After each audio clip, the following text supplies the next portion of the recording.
Good morning everyone, welcome back to my channel Tina ব্লগে তোমাদের সবাইকে স্বাগত জানিয়ে আর একটা নতুন দিন নতুন একটা ব্লগ নিয়ে চলে এসেছি। আজকে সকাল সকাল ঘুম ভেঙে গেছে, তো ঘুম ভাঙা পরে আর কি উঠে গেছি। আজকে আর আলিশি করিনি, অন্যান্য দিন আলিশি করে শুয়ে থাকি, তো ওই কারণেই বেলা হয়ে যায়। যাই হোক, আজকে সকালবেলা ঘুম থেকে উঠলাম, ফ্রেশ হলাম, চা খেলাম, এখন আর কি ব্লগটা শুরু করছি। সকাল থেকে অতটা ঠান্ডা নেই, আমি জানি না দিল্লির ঠান্ডা কোথায় গেছে, গায়েব হয়ে গেছে হঠাৎ করে আচানকসে। তো গতকালকে না তার আগের দিন থেকেই বেশ ঠান্ডাটা একটু কম কম লাগছিলো, আর আজকে সকালে ঘুম থেকে উঠলাম তো দেখলাম একেবারেই নেই ঠান্ডা। হ্যাঁ, তবে বেশ সুন্দর আর কি রোদ হচ্ছে, ঠিক আছে। তো যাই হোক, এখন যথারীতি উঠে তো পড়েছি। আজকে অনেকগুলো জামা কাপড় কাচার আছে, তো ভাবলাম ও উপরে ভিজা কাপড় চোপড় মেলেছে, তো আজকে ভাবলাম যে চলো কিছু জামা কাপড় কাচার যখন আছে তো কেচে নিই, ওই জন্য গরম জল বসিয়েছি। এখানে দাঁড়িয়ে দাঁড়িয়ে প্লেন দেখি, প্লেন যখনই আসি তখনই একটা না একটা প্লেন দেখতে পাই। এই যে যাচ্ছে, জল গরম হয়ে গেছে, এবার আর কি জামা কাপড় ভিজিয়ে রাখবো কাচার জন্য। এই যে পকেট চেক করলাম, তার কারণ আমার আর কি অভ্যাস ওই মানে তোমার খুচরো পয়সা পকেটে রাখার, তো জন্য দেখে নিচ্ছি যে পকেটে পয়সা আছে কি। আর তাছাড়া এমনি নোট যদি ক্যাশ থাকে কাছে তো রেখে দিই, ঠিক আছে। আর এই সাদা গেঞ্জি টেঞ্জি এগুলো না কাচার দরকার, এগুলো দাদার ঘরে কাচিনি আমি।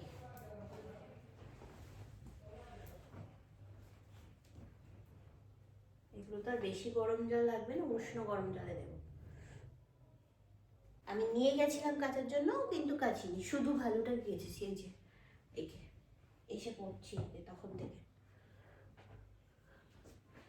এই স্টোলটাও দিতে হবে, রুমাল দিতে হবে, আর এগুলো তো দেওয়া আছে। চলো বাথরুমে সবার কি ভিজিয়ে রেখে আসলাম তোমার ওই কি বলে সব জামা কাপড়। তো এখন রান্নাঘরে আসলাম, রান্না করতে হবে। আজকে ভাবছি যে ডিম ভাত রান্না করব, অনেক দিন হয়ে গেল ডিম ভাত খাওয়া হয় না। তো গতকালকে বাজার থেকে আসার সময় একবারে ডিম কিনে নিয়ে এসেছিলাম, আর ঘরে আজকে সকালবেলায় আর কি নিয়ে এসেছি হচ্ছে এখানে 2 কিলো দুধ, একটা অরিও বিস্কুট আছে। এই দুধটা দিয়ে আমি করব হচ্ছে আজকে পিঠে। আর জানি না কীরকম হবে, তবে ট্রাই করা যেতেই পারে, করি দেখি। আচারটা বানানো হয়ে গেছে, এই যে এর ভিতরে আছে, ঠিক আছে। তো চলো এবার ডিম ভাত বানানোর জন্য সব কিছু প্রিপারেশন করি, মানে ডিমের জন্য ডিম কাটতে রান্না করবো। ওদিকে জামা কাপড় তো ভিজিয়ে এসেছি, ভিজিয়ে কিছু জামা কাপড় আর কি চিপেও দিয়েছি। হাত ব্যথা হয়ে গেছে, মোটা মোটা সব শীতের জামা না, ওই জন্যই পুরো একদম। যাই হোক, চলো লাল লাল হয়ে গেছে। চলো একটু বসে নিই, তারপর কথা বলছি তোমাদের সাথে।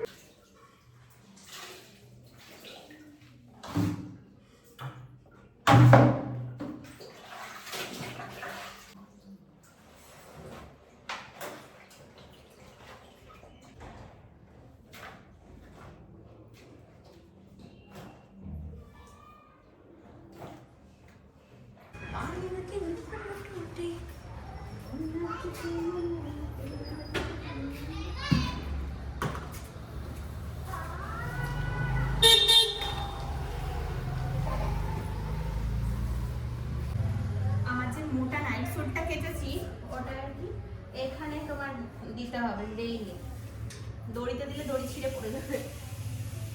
আর ওই ব্যাটাকে চিপতে গিয়ে আমার পুরো হাত ব্যথা হয়ে গেছে।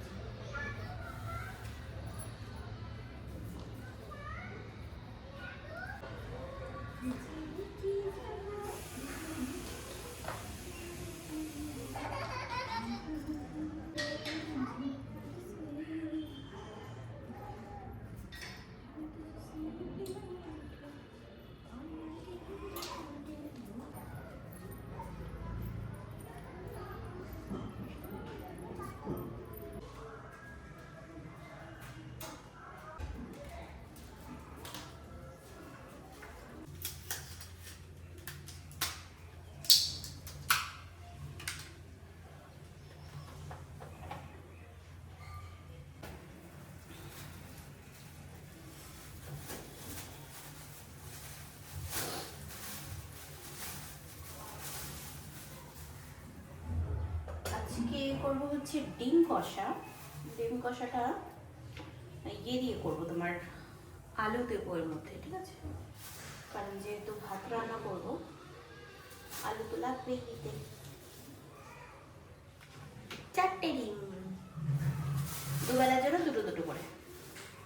এখন শীতকাল, দুটো দুটো করে ডিম খেলে কোনো রকম সমস্যা হবে না।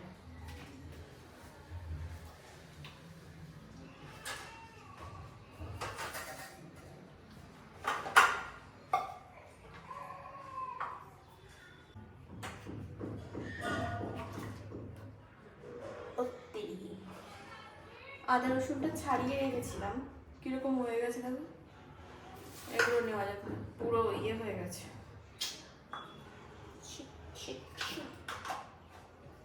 নষ্ট হয়ে গেছে, নষ্ট।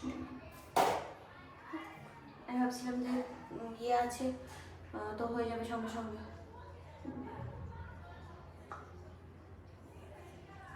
এই যে গতকালকের আচার, 2 টিফিন বক্স হয়েছে, ঠিক আছে? বৌদি একটা দিয়েছিল আর আমার কাছে একটা আইসক্রিমের ডাব্বা ছিল, তো এর মধ্যেই নিয়ে নিয়েছি।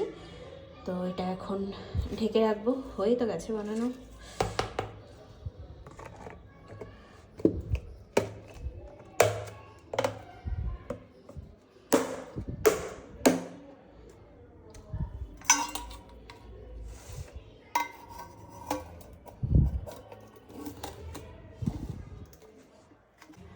আর এদিকে আমার ডিম রান্না করা কমপ্লিট, ভাত হয়ে গেছে, ফ্যান উপর দিয়েছি। এখানে বসেছি এখন হাতের আর পায়ের নখগুলো কাটতে।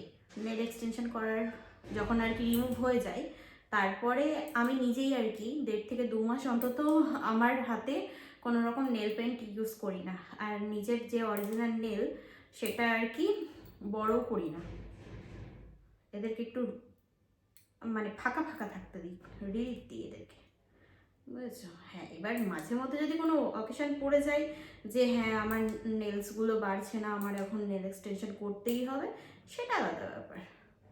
বাট মানে এটা যদি তুমি গ্যাপ দিয়ে করো না, তাহলে তোমার নিজের যে অরিজিনাল নখগুলো এগুলোও ভালো থাকে।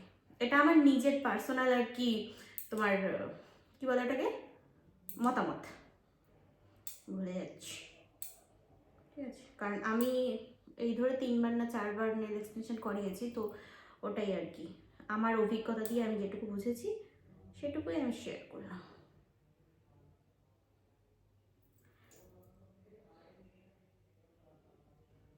ব্যাস, ছোট্ট ছোট্ট পুচকু পুচকু নখ হয়ে গেছে, একদম 2 হাতে কেটে নিচ্ছি। জল গরম বসিয়েছি, স্নান করতে যাব। স্নান করে ফ্রেশ হয়ে তারপরে অনেকক্ষণ বসেছিলাম আর কি, খাওয়া দাওয়া করে বসেছিলাম। তো তারপরে ভাবলাম যে এখন বসে না থেকে বানিয়ে নিই পিঠেটা। আর ক্ষীরটা বানাতেও তো অনেক সময় লাগবে, কারণ এতটা দুধ জাল দিয়ে ক্ষীর তৈরি করতেই হয়ে যাবে। হ্যাঁ, তো ওই জন্যই আর কি চলে আসলাম। আর এটার পুরোপুরি রেসিপিটা তোমরা দেখতে পাবে একটা শর্ট ভিডিওর মাধ্যমে, তোমাদের জন্য পোস্ট করব, ঠিক আছে? শর্ট ভিডিওগুলো আর কি, রেসিপির যে শর্ট ভিডিওগুলো আমি ছাড়ছি সেগুলো তোমরা খুব ভালোবাসো, ওই জন্যই আর কি শ্যুট করছি আমি, ঠিক আছে? টুকটুক করে রান্না করছি আর ভাবলাম যে চলো একটু একটু করে শ্যুটও করি। এই ভিডিওগুলো আমি আমার ফেসবুক পেজেও আপলোড করছি, তো তোমরা যদি ফেসবুকে দেখতে ইন্টারেস্টেড হও ওখানেও দেখতে পারো। আমি পেজের ফটোটা এখানে দিয়ে দিলাম আর লিঙ্ক ডেসক্রিপশন বক্সে দিয়ে দেবো, তো চাইলে ফলো করতে পারো। তো এখানে এখন দুধ জাল দেওয়া হচ্ছে, দুধটা জাল দিতে দিতে আর কি বসতেও পারছি না, কারণ জাল হচ্ছে না। এটা তোমার একভাবে যদি ছেড়ে দিই হয় উতরে যাবে, না হয় তোমার নিচে লেগে যাবে, ওই জন্যই। এই দেখো সর বেশ অনেকটাই হয়ে এসছে, ঠিক আছে? আরও করতে হবে, মানে পুরোটাই একেবারে ক্ষীর বানিয়ে দিতে হবে। ক্ষীর বানিয়েছি, তা দেখো কতটা ক্ষীর হয়েছে, বুঝে উঠতে পারিনি যে 1.5 কিলো দুধের ক্ষীর এতটা হবে। যাই হোক, যথারীতি এখন বানিয়ে ফেলেছি, আর কি করা যাবে। তো এটাকে এখন ঠান্ডা করতে দিয়েছি, ঠান্ডা হোক। এখানে ব্যাটারটা রেডিও আছে, আর এই যে 500 দুধ আমি রেখে দিয়েছি, এটা আর কি চা করবো বলে।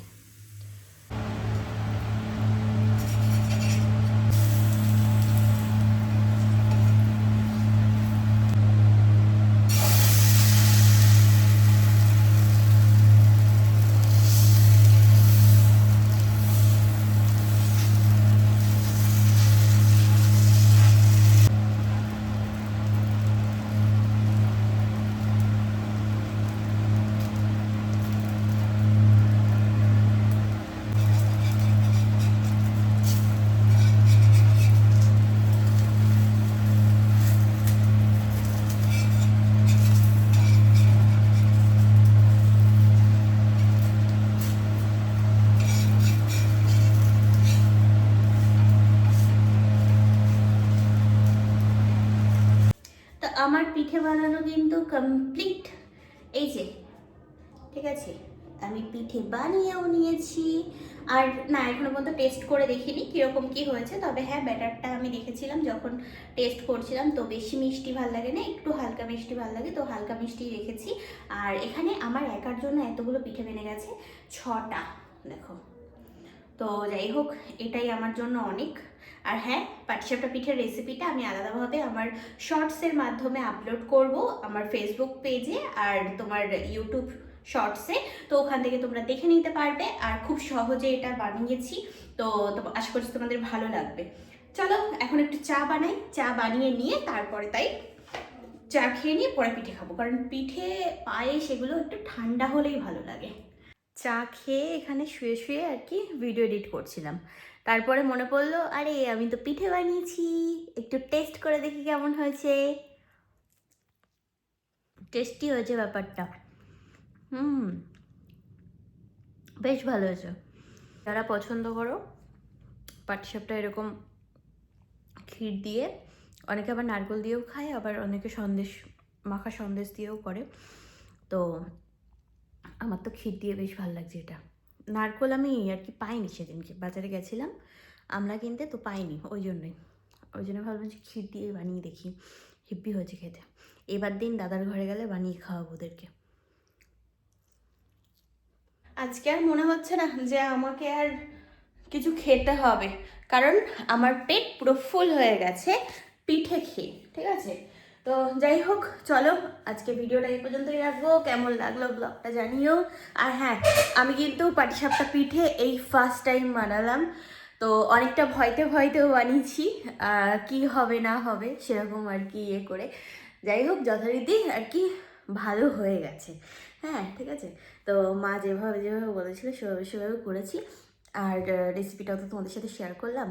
তো ক্ষীর দিয়ে, তাও আবার একদম ক্ষীর হয়ে গেছে, ও হেভি হয়েছে, টেস্টি খেতে। যাই হোক, চলো পিঠে খেয়ে পেট ভরে গেছে, এখন ঘুমাই। আর আগামীকাল দেখা হচ্ছে, কথা হচ্ছে, ঠিক আছে, আবার একটা নতুন ব্লগ নিয়ে। আর আজকের মতো tata, bye bye, good night and sweet dream, ভালো থেকো সবাই, টাটা।